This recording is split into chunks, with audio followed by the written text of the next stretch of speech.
तो हम लोग जो जिक्र कर रहे थे वो था lens maker formula. Lens maker formula ये निकाल दिए थे, तो उसको एक बार लिख डालें। तो चाहे वो कॉनकेव लेंस हो चाहे कॉन्वेक्स लेंस हो, दोनों में फार्मूला इस्तेमाल होता है। तो अगर मेरे पास ये एक लेंस है, कॉन्वेक्स लेंस है, जिसकी ये सरफेस 1 है, ये सरफेस 2 है, इसका रेडियस ऑफ कर्वेचर R1 है, इसकी रेडियस ऑफ कर्वेचर R2 है, इसकी मीडियम μ2 है, इसकी बाहर वाली मीडियम μ1 है एंड μ2 ग्रेटर देन μ1 है।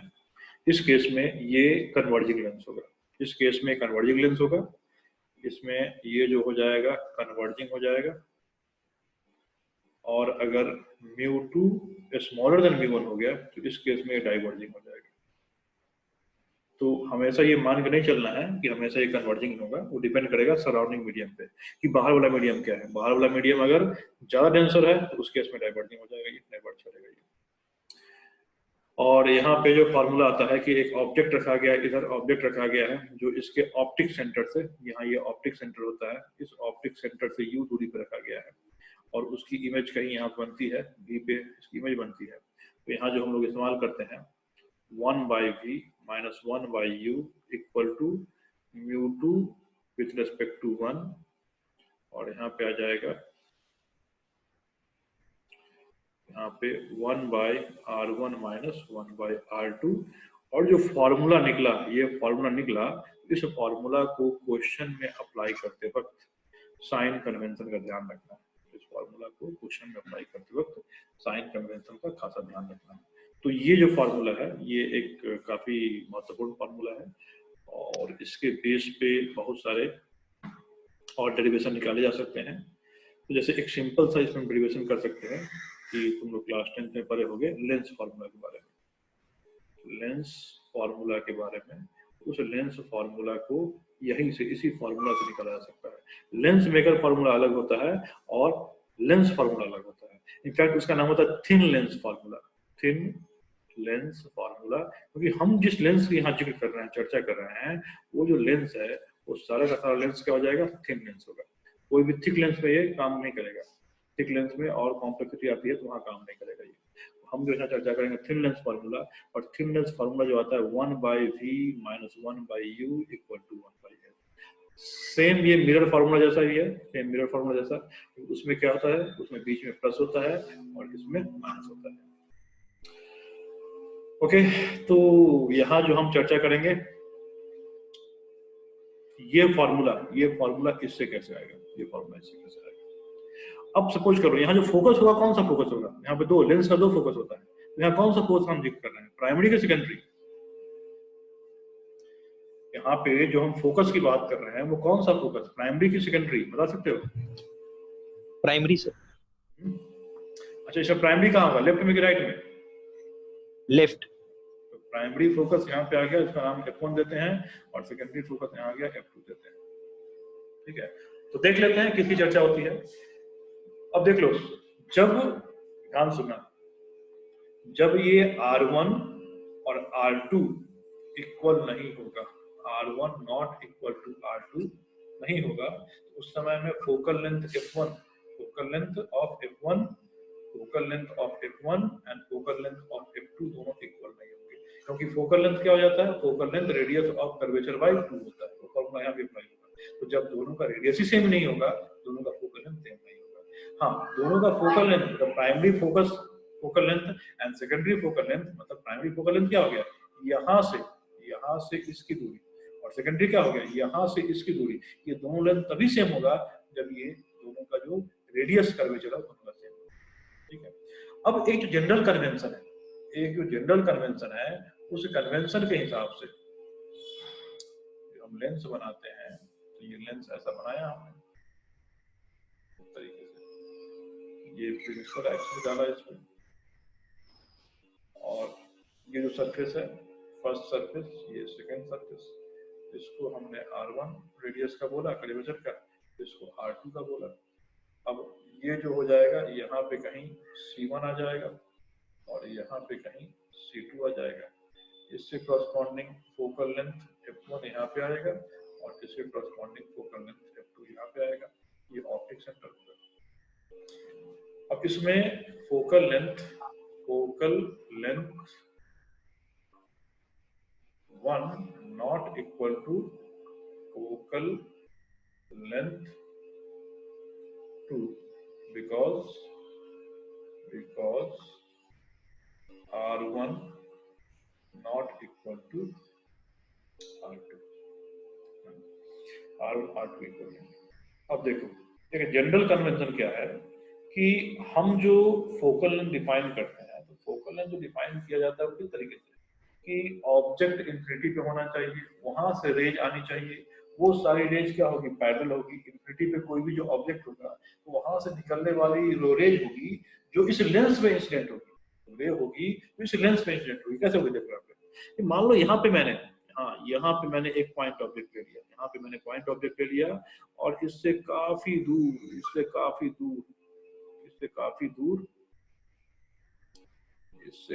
दूर यहाँ जाके मैंने एक छोटा सा, इसका बड़ा हो गया ना, इस छोटा सा लेंस डाल दिया, एक छोटा सा यहाँ पे एक लेंस डाल दिया, इस तरीके का लेंस डाल दिया।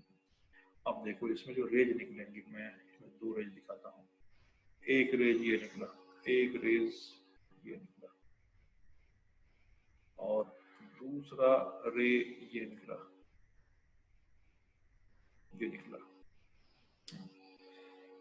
तो अगर तुम इसमें खाली इस पोर्शन को वॉच करो, तुम दूर वाले पोर्शन को वॉच, और ये से भी दूर है, इससे भी दूर है, अगर तुम इस पोर्शन को खाली वॉच करोगे, ये पोर्शन, तो तुम्हें दिखेगा कि ये रे जो है, ये रे और ये रे नियरली पैरेलल है। और ऐसा नहीं होगा कि केवल यही रे होगा, इसके इन बिटवीन और भी रेज होंगे, जैसे ये एक हो गया, और भी यहाँ से निकल रहे होंगे, जैसे ये हो गया, और भी रेज निकल रहे होंगे, जैसे ये हो गया, जैसे ये हो गया।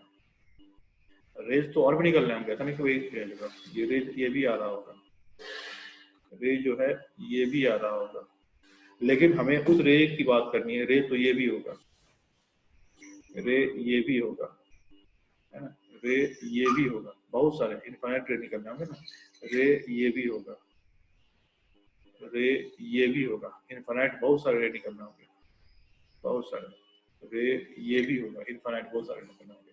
लेकिन हमें यहाँ पे उस रेज की बात करनी है जो रे इस लेंस पे, यहाँ पे इस लेंस पे इंसिडेंट करे। अब तुम्हें केवल ये खाली ये पोर्शन को कट करके बोला जाए कि तुम केवल ये पोर्शन देखो। कौन सा पोर्शन? केबल और केबल, जैसे केबल और केबल, तुम ये पोर्शन देखो, ये वाला पोर्शन, ये पोर्शन। अब इसमें जो रेज आ रहा है वो सारे रेज क्या है, नियरली पैरेलल है, वो सारे नियरली पैरेलल। इसलिए हम बोलते हैं कि इन्फिनिटी से अगर कोई रेज आता है, कोई रे अगर कहाँ से आता है, इन्फिनिटी से, कोई रे अगर इन्फिनिटी से आ रहा है, इन्फिनिटी के ऑब्जेक्ट से आ रहा है, वो सारे के सारे रेज क्या होंगे, वो पैरेलल होंगे। ये सारे के सारे रेज क्या होंगे, पैरेलल। अब यहाँ पे एक बार रिफ्लेक्शन इससे होगा और एक बार रिफ्लेक्शन इससे होगा, लेकिन चूंकि ये काफी थिन लेंस होता है तो हम क्या कहते हैं कि इन बिटवीन दोनों सरफेस रिफ्लेक्शन के बजाय उसका इफेक्ट हम एक ही साथ एडअप कर देते हैं कि ये बीच में यहाँ पे आगे टकराया, ये बीच में यहाँ पे आगे टकराया, यहाँ पे आगे टकराया, और यहीं से इस तरीके से मुड़ गया, ये यहीं से इस तरीके से मुड़ गया, यहीं पे इस तरीके से मुड़ गया, और कहाँ पे, फोकल लेंथ पे जाके मिला। कौन सा फोकल लेंथ? अब देखो यहाँ पे कौन सा फोकल लेंथ मिल रहा है, प्राइमरी के सेकेंडरी? सेकेंडरी पे। तो अगर तुमको अलग से न बताया गया, अगर तुमको अलग से न फोकस किया गया हो, तो तुम हमेशा इसमें लोगे सेकेंडरी फोकस, क्योंकि एक कन्वेंशन है, ये कोई रूल नहीं है, एक कन्वेंशन है, हम लोग उसी कन्वेंशन के हिसाब से चलते हैं। तो चाहे वो तुम्हारा कॉन्वेक्स लेंस हो, चाहे कॉन्केव लेंस हो, अगर तुमको फोकस के बारे में अलग से न बताया गया हो तो तुम लोगे सेकेंडरी फोकस। और ये समस्या तुमको वहां पे खत्म हो जाएगी, ये समस्या वहां पे खत्म हो जाएगी जहाँ पे R1 इक्वल टू क्या हो जाएगा, R2 हो जाएगा। क्योंकि उस केस में चाहे हम प्राइमरी फोकस की बात करें या सेकेंडरी फोकस की बात करें, दोनों का जो करस्पॉन्डिंग फोकल लेंथ होगा वो क्या हो जाएगा, सेम हो जाएगा, दोनों करस्पॉन्डिंग। तो अगर मैं यहाँ पे 1/v 1/u और 1/f में अगर मैं फोकस डाल रहा हूँ तो कौन सा फोकस होगा, वो सेकेंडरी फोकस होगा। समझ में आया ये चीज? Yes sir. हाँ, Yes, तो हम sir. किसकी चर्चा करेंगे? हम यहाँ पे अगर अनलेस अनटिल हमको अलग से न बताया जाए तो हम दोनों ही में सेकेंडरी फोकस की चर्चा करेंगे, ठीक है। तो हमको सेकेंडरी फोकस और उसी का नाम हमने दिया है एफ दिया है, उसका हम F2 से नहीं बोल रहे हैं, हमने उसका नाम F दिया है, क्योंकि रियल लाइफ में जो ऑब्जेक्ट होगा वो लेंस से किसी एक ही साइड में होगा, और लेंस से किसी एक ही साइड में होगा तो किसी एक फोकस की बात होगी।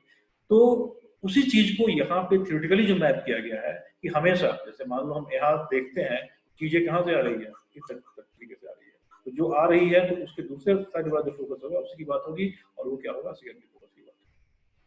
अब उसी में कि हमारे पास यहाँ से एक लेंस ऐसे दिया गया है और उसका यही सेकेंडरी फोकस एफ है, ये R1 है, ये R2 है, ये μ2 है, बाहर का μ1 है, ये भी μ1 है, यहाँ पे ऑब्जेक्ट u दूरी पे है, उसकी इमेज कहीं बननी है, और हमारे पास फॉर्मूला जो है 1/v minus 1/u equal to μ2, mu किसका? तो म्यू कह लो, 2 नहीं कह लो, म्यू लेंस का कह लो, और ये सराउंडिंग का -1, इसको यहाँ नहीं लिखते हैं, 1/v minus 1/u equal to mu lens, जिसको म्यू2 बोलते हैं, म्यू सराउंडिंग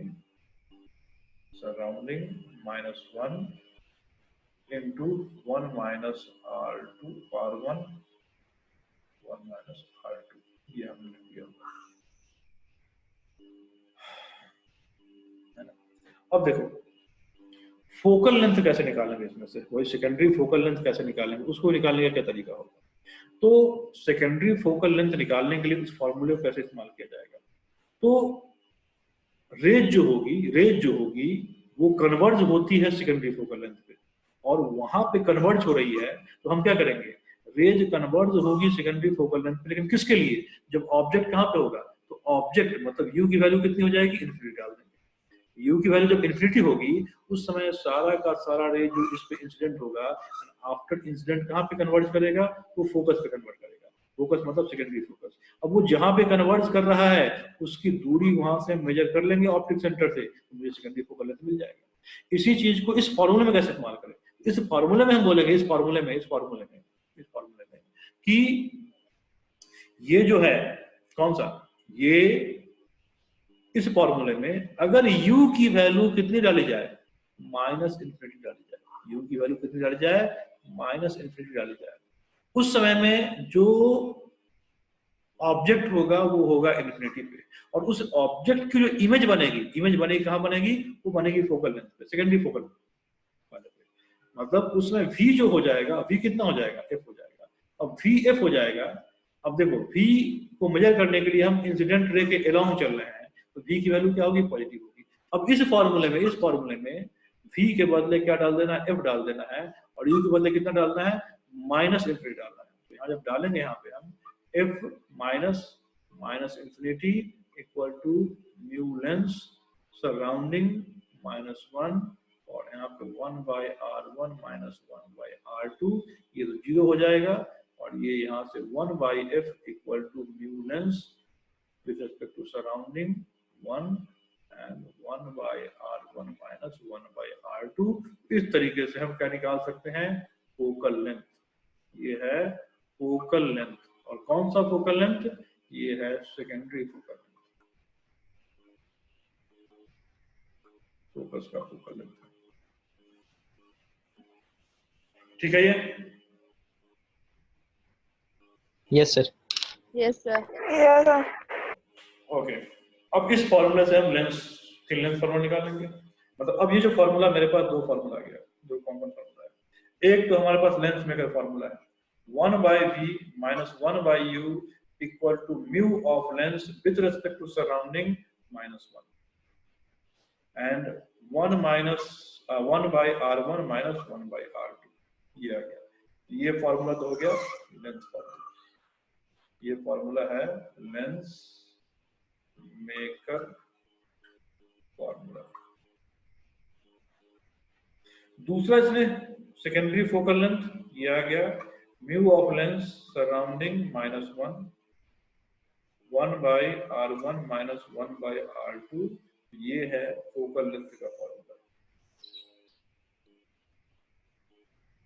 फोकल लेंथ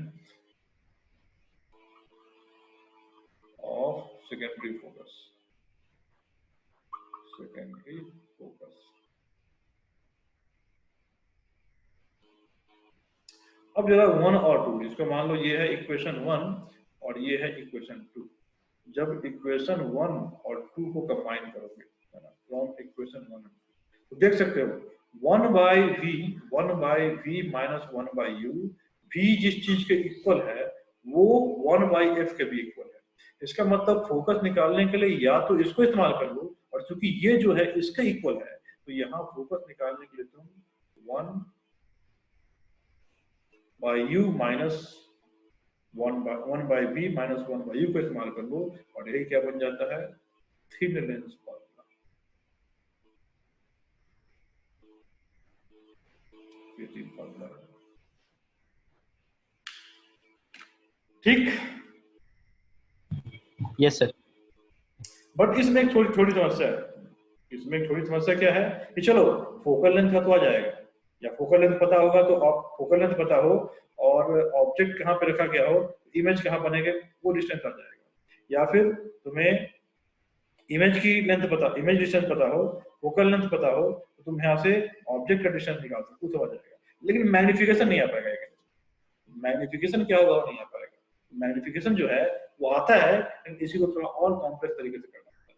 तो उसके लिए हम क्या करते हैं, इसके लिए हम मैग्निफिकेशन निकालने के लिए इसके थ्रू न जाके हम वही जो 10th क्लास में बनाया करते थे उसी को हम फिर से देखेंगे।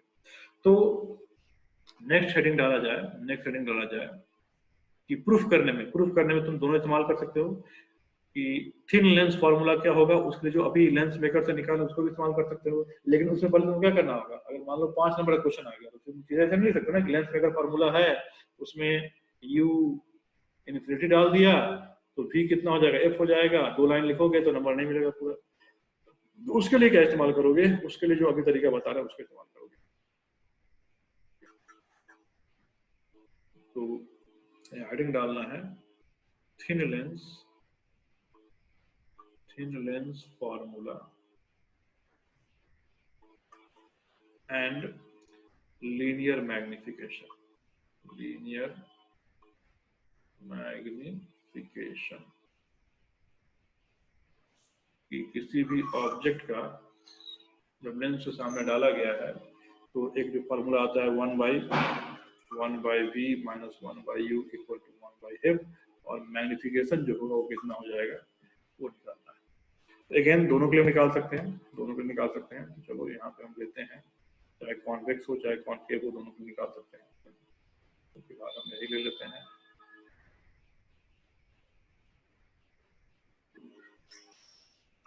ये इसका प्रिंसिपल एक्सिस है,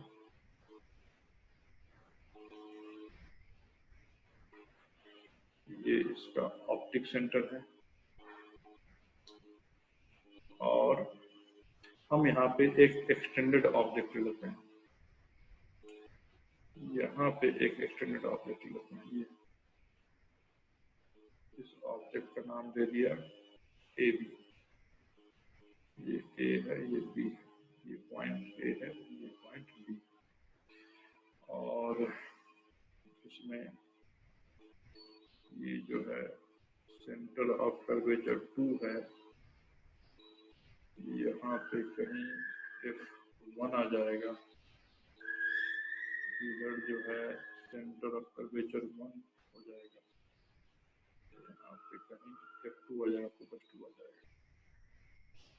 हम क्या करेंगे, अगेन इसकी इमेज, ए बी जो ऑब्जेक्ट है जो लेंस के सामने है, ए बी ऑब्जेक्ट लेंस के सामने, इसकी हम यहाँ पे इमेज ड्रॉ करेंगे, और इमेज ड्रॉ करने के बाद जो भी फॉर्मूले का डेरिवेशन है वो किया जाएगा। तो सबसे पहले ये जो ऑब्जेक्ट ए बी है इसकी यहाँ से ऑप्टिक सेंटर, जो भी मेजरमेंट होगी ऑप्टिक सेंटर से होगी, तो ऑप्टिक सेंटर से जो इसकी दूरी है वो पहले निकाल लेते हैं। ऑप्टिक सेंटर को तरीके से कर दिया गया, ये लाइन ऑप्टिक सेंटर से दूरी बताएगा, तो यहाँ से जो इसका दूरी है वो u मान लेते हैं। यहाँ से u दूरी पे है और ये जो है सेकेंडरी फोकस, इसको हम एक मान लेते हैं। अब देखो b जो होगा, b का जब इमेज ड्रॉ करोगे तो b का इमेज प्रिंसिपल एक्सिस में जाएगा। क्यों आएगा प्रिंसिपल एक्सिस से? कि b की इमेज ड्रॉ करने के लिए हम क्या करेंगे, b से निकलने वाला दो रे को लेंगे, तो b से निकलने वाला जो एक रे होगा वो तो मैं ड्रॉ करेंगे, ऐसे आ जाएगा। एक रे जो होगा यहाँ से निकलने वाला है, ये इस पर नॉर्मल इंसिडेंट करेगा और बिना डेविएट किए बाहर निकल जाएगा। और एक और रे लिया जाएगा, एक और रे लिया जाएगा इस तरीके से, जो यहाँ पे इंसिडेंट करेगा और फिर जाकर कन्वर्ट करके किसी किसी पॉइंट मिलेगा, किसी न किसी पॉइंट पे मिलेगा। मान लो यहाँ से मिलता है, इस पॉइंट पे मिलता है, तो यहीं पे क्या बननी है, इस पॉइंट पे क्या बननी है, इस पॉइंट पे बी की इमेज बननी है। तो बी की इमेज हम अलग से ड्रॉ नहीं करेंगे, हम क्या करेंगे, एक इमेज ड्रॉ करेंगे और ए से परपेंडिकुलर डाल देंगे प्रिंसिपल एक्सिस पे, वही बी की इमेज हो जाएगी। क्योंकि बिल्कुल इमेज जो है ही परपेंडिकुलर आएगा प्रिंसिपल एक्सिस से। ऑब्जेक्ट जो है यहाँ पे प्रिंसिपल एक्सिस पे परपेंडिकुलर है, तो इमेज भी क्या आएगा, इमेज ही परपेंडिकुलर आएगा। तो हम बी की इमेज अलग से ड्रॉ नहीं कर रहे हैं, बी को सिंपली हम परपेंडिकुलर निकाल, हम केवल एक इमेज ड्रॉ कर रहे हैं, पॉइंट ए की इमेज। अब पॉइंट ए की इमेज ड्रॉ करनी है। अब ए की इमेज ड्रॉ करने के लिए ए से दो रे लिया जाएगा, दो कोई रे। अब वो रे जिससे हमको इमेज ट्रांसफर करना आसान हो, जिसका रिफ्लेक्शन के बाद कहाँ पे रिफ्लेक्टेड रे निकलेगा, ये निकालना आसान है। तो इसके लिए हम क्या करते हैं कि एक रे हम लेते हैं जो ऑप्टिक सेंटर से पास कर रहा है, एक रे लिया जाएगा जो कहाँ से पास कर रहा हो, ऑप्टिक सेंटर से। चलो एक रे जो हम लेते हैं यहाँ ऑप्टिक सेंटर से। अब देख सकते हो कि ऑप्टिक सेंटर से पास करेगा, वो रे बिना डेविएशन के आगे निकल जाएगा। क्यों निकल जाएगा? क्योंकि बता चुके हैं कि जो ऑप्टिक सेंटर है, लेंस जो है हमारा, लेंस ये होता है, ये छोटा सा पतला सा लेंस होता है, ये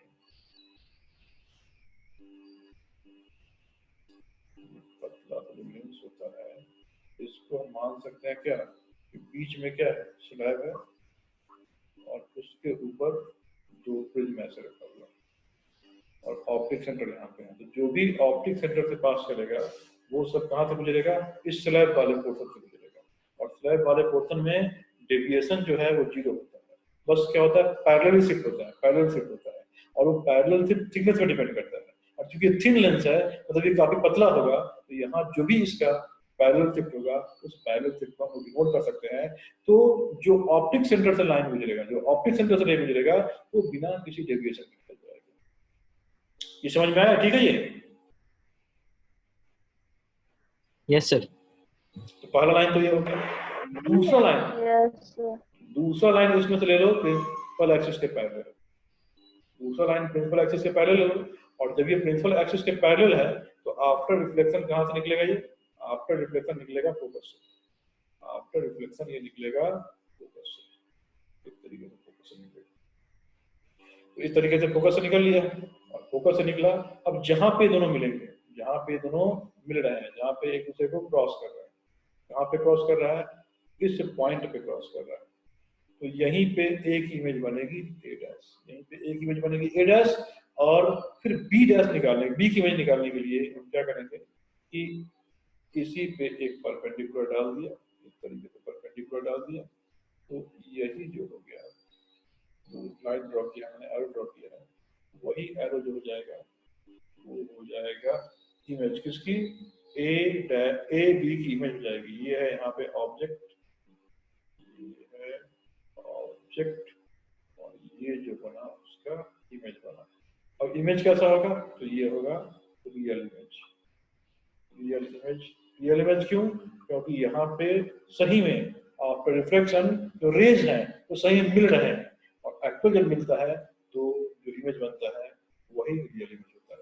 तो ऑब्जेक्ट भी कैसा है, ऑब्जेक्ट भी हमारा रियल है, ऑब्जेक्ट भी रियल है, और इमेज कैसा बन रहा है, उसका रियल बन रहा है। अब इमेज जो बना उसकी फोकल लेंथ से दूरी है, इमेज जो बना उसकी फोकल लेंथ दूरी, उसको हम क्या लेते हैं, u ले लेते हैं। अब यही, सॉरी v ले लेते हैं, v। अब यही जो u है, v है और f है, इसी के बीच में हमको रिलेशनशिप स्टैब्लिश करना है बाय मेथड ऑफ ज्योमेट्री, और फिर मैग्नीफिकेशन निकालना है। अब देखो इसको हम निकालते हैं।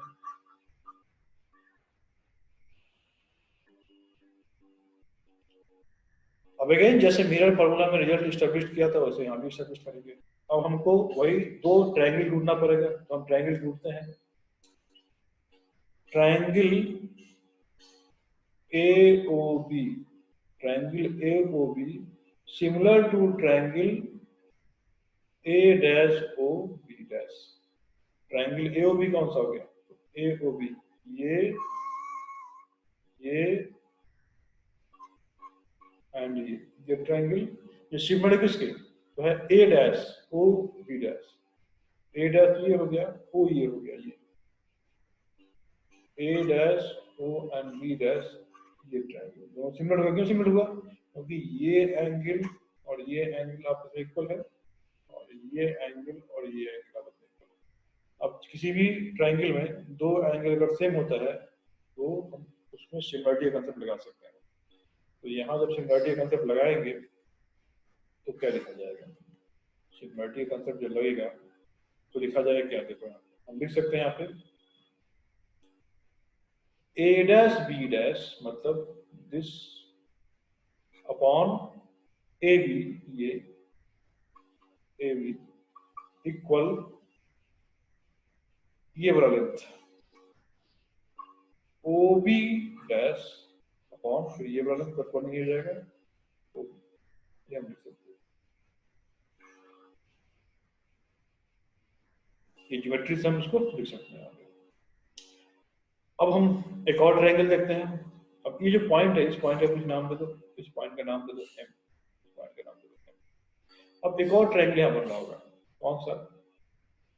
एक और पेयर ऑफ सिमिलर ट्रायंगल, देख लो कौन सा बनेगा। तो एक और पेयर ऑफ सिमिलर ट्रायंगल बनेगा MO और इस पॉइंट का कुछ नाम दे दो F, तो नाम दे दो F।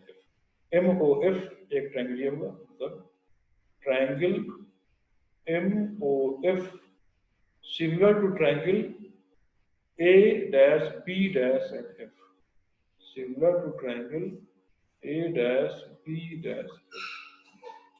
और यहां पे हम क्या लिख सकते हैं? यहां पे हम लिख सकते हैं A dash B dash upon MO, मतलब this upon this equal to this upon this। तो A dash B dash upon MO equal to क्या हो जाएगा? इक्वल टू होगा इक्वल टू OF करने होगा B dash F, मतलब this अपॉन this किया, ये this upon this, B dash F upon कितना हो जाएगा? ये OF हो जाएगा। अब देख सकते हो ये जो MO है, ये MO ये AB के इक्वल है। MO किसके इक्वल है? AB के इक्वल। इसका मतलब यहाँ से इसको फर्दर लिख सकते हैं कि A dash B dash upon AB equal to B dash F upon, एक इक्वेशन हमारे पास ये आ गई। अब ये है इक्वेशन फर्स्ट और ये है इक्वेशन सेकंड। तो फ्रॉम फर्स्ट एंड सेकंड क्या लिख सकते हैं? फ्रॉम फर्स्ट एंड सेकंड क्या लिख सकते हैं? फ्रॉम फर्स्ट एंड सेकंड यहाँ भी A dash B dash AB है, यहाँ भी A dash B dash AB है। तो ये फर्स्ट एंड सेकंड हम लिख सकते हैं कि OB dash OB equal to B dash F upon OF, ये हम लिख सकते हैं। समझ में आया ये? Yes sir. तो हो गया। तो उसके बाद सबकी वैल्यू डाल दो। देखो सबकी वैल्यू क्या क्या है, जो भी नॉन वैल्यू है डाल दो उसको। तो नॉन वैल्यू में क्या क्या आएगा? तो OB क्या है? तो OB है, OB जो है, OB डैश जो है, OB डैश ये इमेज डिस्टेंस है और वो हम ऑप्टिक सेंटर से जा रहे हैं अलोंग द इंसिडेंट रे जा रहे हैं, तो वो क्या हो जाएगा? पॉजिटिव हो जाएगा। इसको हम डाल देंगे U। OB क्या है? तो OB जो है, OB है ऑब्जेक्ट डिस्टेंस और ये ऑप्टिक सेंटर से हम अपोजिट जा रहे हैं इंसिडेंट रे के अलोंग, ये क्या हो जाएगा? नेगेटिव ऑफ U हो जाएगा, नेगेटिव ऑफ U हो जाएगा। B डैश F, तो B डैश F क्या है? तो B डैश F फिलहाल कुछ नहीं है, B डैश F फिलहाल कुछ नहीं है। तो B डैश F को लिखा जा सकता है, तो B डैश F यहाँ है, ये इसको लिखा जा सकता है, इसको लिख सकता है इस पूरे में से, मतलब OB डैश में से तुम OF माइनस कर दो, OB डैश में से OF, मतलब इसको OB डैश माइनस OF कर देंगे, डिवाइडेड कितना OF आ जाएगा। इसको जब फर्दर सिंप्लीफाई करेंगे तो ये आ गया। अब OB डैश की वैल्यू कितनी हो गई, तो OB डैश की वैल्यू हो गई U, और OF क्या हो जाएगा, तो OF हो जाएगा फोकल लेंथ, और ये पॉजिटिव हो जाएगा। ये कितना आ गया, ये आ गया F, और नीचे कितना आ गया, नीचे भी F आ गया। अब इसको फर्दर सिंप्लीफाई कर लो, और इसको जब फर्दर सिंप्लीफाई करोगे तो 1/f equal to 1/v minus 1/u आ जाएगा। इस तरीके से इसको प्रूव करोगे, और CBSE में आता है क्वेश्चन तो 5 नंबर इसका मिल जाएंगे। ये थ्योरेटिकल पार्ट जो कहते हैं CBSE के हिसाब से क्या है इम्पोर्टेंट है।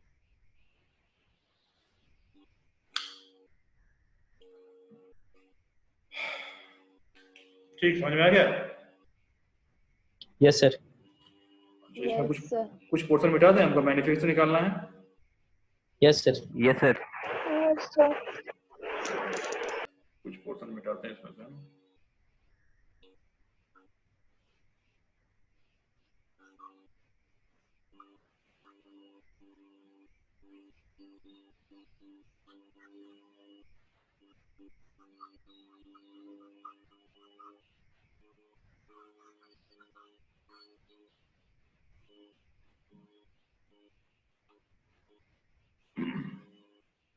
तो मैग्निफिकेशन क्या होता है, तो मैग्निफिकेशन होता है image, size of image divided by size of object. Magnification वहां पर जो मिरर में था वही। तो यहाँ साइज ऑफ इमेज क्या हो जाएगा, इमेज हाइट, तो यहाँ पे हो जाएगा image height upon object height, ये आ जाएगा इमेज हाइट ऑब्जेक्ट हाइट। तो इमेज हाइट को किस रिप्रेजेंट किया जा रहा है, इमेज हाइट है a डैश b डैश, और ऑब्जेक्ट हाइट को किस रिप्रेजेंट किया जा रहा है, ab से रिप्रेजेंट किया जा रहा है। अब तुम देख सकते हो ये वाला पोर्शन, इसको इस्तेमाल करेंगे कि a dash b dash ab ये किसके इक्वल है, ये है ob डैश अपॉन ob के इक्वल, और इसमें ob के इक्वल।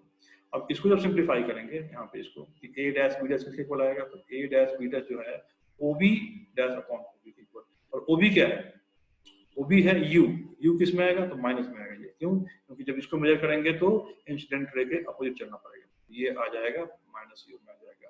और V क्या, V तो पॉजिटिव में आएगा, तो इसको भी लिख दिया। अब A डैश B डैश ये क्या है, ये है इमेज हाइट। अब इमेज हाइट जो है वो ऑब्जेक्ट के अपोजिट है, रियल बंदा तो ऑब्जेक्ट के अपोजिट होता है, तो इमेज हाइट जो है ऑब्जेक्ट के अपोजिट है, तो यहाँ पे इसको लिखा जाएगा माइनस ऑफ IH, और ये हो जाएगा दिस मच, ये आ गया यहाँ पे। अब ये माइनस माइनस कैंसिल आउट हो गया, तो यहाँ से हम image height upon object height को ये लिख सकते हैं, तो उससे जो मैग्निफिकेशन आ जाएगा ये कितना आ जाएगा, V/U आ जाएगा। अब मिरर फॉर्मूला से इसमें डिफरेंस आ गया, मिरर में था वो मैग्निफिकेशन था -V/U था, -V/U था, और इसमें माइनस नहीं होगा, क्या हो जाएगा, +V/U आ जाएगा, तो ये मैग्निफिकेशन आ जाएगा। ठीक, समझ में आया? Yes sir. अब जो साइन कन्वेंशन था इसको हम हटा रहे हैं, जो साइन कन्वेंशन था वहां पे, साइन कन्वेंशन जो मिरर में देखा था तो उससे कोई बदलाव नहीं आएगा, इसमें साइन कन्वेंशन वही रहेगा। मतलब जो मैग्निफिकेशन की बात थी उसमें कि मैग्निफिकेशन वहां मैंने बताया था कि अगर मैग्निफिकेशन निगेटिव है मतलब क्या है, स्मॉलर देन 0 है, उस पर क्या बनेगा, उस वक्त जो है रियल इमेज बनेगा, रियल इमेज होगा एंड इन्वर्टेड होगा, ठीक है। अगर मैग्निफिकेशन पॉजिटिव है मतलब ग्रेटर देन 0 है, तो क्या होगा, वर्चुअल इमेज बनेगा, और वो क्या होगा, वो इरेक्ट होगा। तो जो मैग्निफिकेशन की बात वहां बताई गई थी वो मैग्निफिकेशन यहाँ भी लागू होगा, ठीक है। ये तो हो गया रियल इन्वर्टेड के लिए। अगर मैग्निफिकेशन का मॉड ग्रेटर देन 1 है, तो क्या हो जाएगा, image size greater than object size हो जाएगा। अगर ये स्मॉलर देन 1 है तो उस केस में क्या हो जाएगा, image size smaller than object size हो जाएगा। और अगर ये इक्वल टू 1 है तो इमेज साइज इक्वल टू क्या हो जाएगा, ऑब्जेक्ट साइज। ये बिल्कुल वही है जो हमने मिरर में, मतलब सेम एज मिरर फॉर्मूला, उसी के जैसा इसमें आ जाएगा। तो ये पूरा का पूरा लेंस और लेंस फॉर्मूला से रिलेटेड बातें।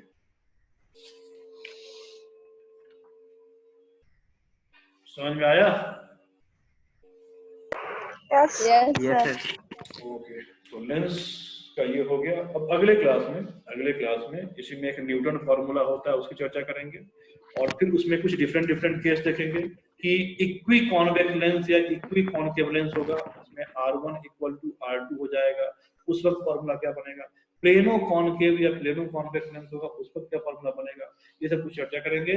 और उसके बाद इसी में एक लैब मेथड होता है, जिस लैब मेथड के थ्रू हम लोग फोकल लेंथ निकालते हैं किसका, लेंस का, उसका नाम होता है डिस्प्लेसमेंट मेथड।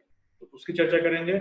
लेकिन हाँ, उससे पहले हम ये जो अलग अलग पोजीशन पे जो कॉन्वेक्स लेंस है चाहे कॉन्वेक्स कॉन्केव लेंस है, इसमें जो अलग अलग पोजीशन पे ऑब्जेक्ट होगा तो इमेज कैसे बनेगा, है ना। उसमें जो अगेन ग्राफ किसका, जो वी यू का ग्राफ जो है वो ग्राफ देखेंगे, जो हमने किसमें देखा था, मिरर में भी देखा था।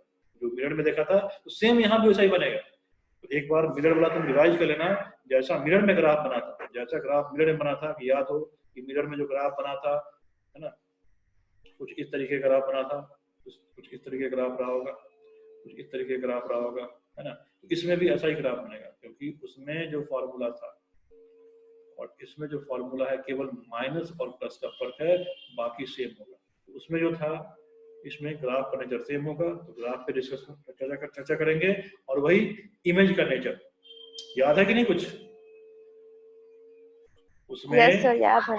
मिरर जो था उसमें अलग अलग पोजीशन पे ऑब्जेक्ट डाले थे और प्रूफ करने आया था, प्रूफ किए थे हम लोग मिरर फॉर्मूला को इस्तेमाल करके कि v u equal to infinity पे है तो v कहाँ होगा, u जो है माइनस इन्फिनिटी से लेकर u जो है कहाँ तक -2 के बीच में होगा तो कहाँ होगा। तो बिल्कुल वैसा ही मैथमेटिकली यहाँ पे चीजों को प्रूफ करेंगे। तो एक बार उसको देख लेना ताकि हम फटाफट इसको प्रूफ कर देंगे, फिर चीजें आसान हो जाएंगी। तो अब इसमें बस यही एक दो पोर्शन बच गया है और एक पावर ऑफ लेंस बच गया है, उसको करेंगे। तो 2-3 क्लास में ये तुम्हारा लेंस भी वाइंड अप हो जाएगा।